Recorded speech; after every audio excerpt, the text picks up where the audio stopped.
చూసారా ఫ్రెండ్స్, వీడికి సండే 2 పూట్ల చికెన్ పెడతాం ఫ్రెండ్స్.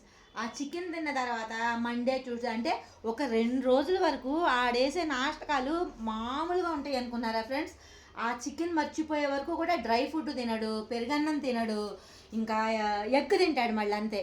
అంటే సండే నాన్ వెజ్ 2 పూట్ల పెట్టిన పాపానికి 2 రోజుల వరకు ఇబ్బంది పడతాడు ఫ్రెండ్స్. అప్పుడు నేను ఏం చేయాలి చెప్పండి ఫ్రెండ్స్. నేను ఇదిగో ఇది పట్టుకొని అన్ని లేగు లేగు దెబ్బలు పడతాయిరో రాజా, దెబ్బలు పడతాయిరో, దెబ్బలు పడతాయిరో అనాలి ఫ్రెండ్స్. చూసారా బోన్ ఇక ఇయ్యడు, చూసారా ఇరా దెబ్బలు పడతాయిరో రాజా, దెబ్బలు పడతాయిరో. బాయ్ చెప్పు ఫ్రెండ్స్కి, తిందుగానే బోను. Bye friends.